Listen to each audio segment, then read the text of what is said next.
Hello,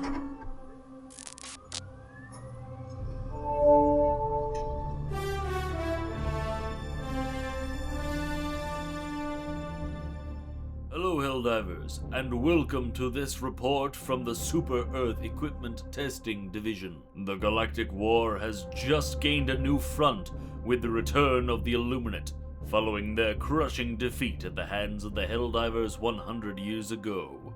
As such, the Science Council has seen it fit for us to release our reports publicly to Super Earth's finest. For those of you who aren't aware, our division and its operatives are responsible for testing various loadout combinations generated by our super algorithm in order to discover new ways to eliminate the enemies of freedom.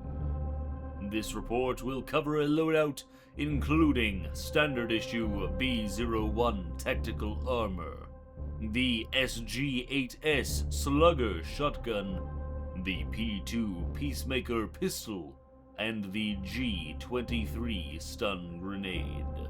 For stratagems, our operatives will have access to the AC-8 autocannon as a support weapon, orbital precision strikes, orbital gas strikes, and MD-14 incendiary mines. Now, for a statistical analysis of these items, let us turn to our super intern, being paid, of course, in super experience, spreading managed democracy throughout the galaxy. Thank you, super intern. You may now take your 5-minute lunch break with honor. Let us turn now to the data compiled by our Helldiver operatives throughout 5 defense missions on the planet Calypso, defending against the Illuminate. Surviving operatives reported their armor did not have any noticeable effects on their overall effectiveness, though they all lacked comparison to other sets of armor against these freedom-hating enemies. Operatives also expressed mixed opinions on the effectiveness of orbital precision strikes, noting that while effective when aimed correctly against stationary targets, properly directing a stratagem such as this while being surrounded by constant hordes of the voteless is no simple task, and Illuminate shields surrounding their warp ships and harvesters tended to nullify these strikes entirely. Gas strikes, on the other hand, proved incredibly useful to operators, easily eliminating dozens of voteless while confusing Illuminate overseers, effectively stopping them in their tracks and allowing operatives to reload or make a tactical retreat. Unfortunately, these strikes seemed to have little effect on Watcher drones and harvesters from what has been observed by our officers at this point. Also proving somewhat effective were stun grenades, helpful for giving operatives the all-too-necessary breathing room they needed when dealing with hordes of voteless. Our operatives never found themselves particularly wanting a standard explosive in this scenario, especially with the volume of Illuminate grenades they could kick back at their enemies. Incendiary mines also proved themselves effective, allowing Helldivers to temporarily block off streets, causing the unfortunate voteless to grant themselves a fiery freedom. Unfortunately, as many Illuminate overseers are equipped with jetpacks, they were simply able to fly over the mines and the fire spread by them.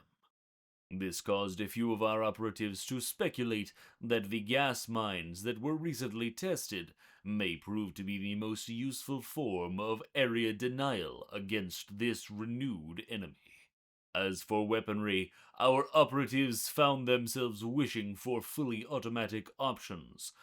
The Peacemaker simply does not have the capacity required to facilitate an effective retreat, though it can still work to thin a chasing horde in a pinch. The Slugger, unfortunately, was not particularly well liked by our operatives. While it could quickly dispatch of individual voteless and could take down Watchers quickly at close range, the staggering power which usually proves useful against Terminids and automatons seems not to be nearly as effective against overseers. Helldivers who teamed up with our operatives had much better luck using fully automatic weaponry. The autocannon, on the other hand, proved to be an invaluable asset. Its flak rounds were incredibly effective at clearing hordes and shooting down airborne overseers and watchers, while the armor-piercing rounds were able to tear through the shields surrounding warp ships. Unfortunately, the one place where the autocannon was lacking according to surviving operatives was in its weight.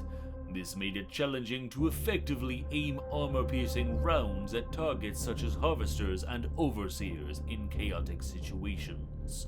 From a statistical standpoint, our operatives managed the following averages over the course of 5 missions.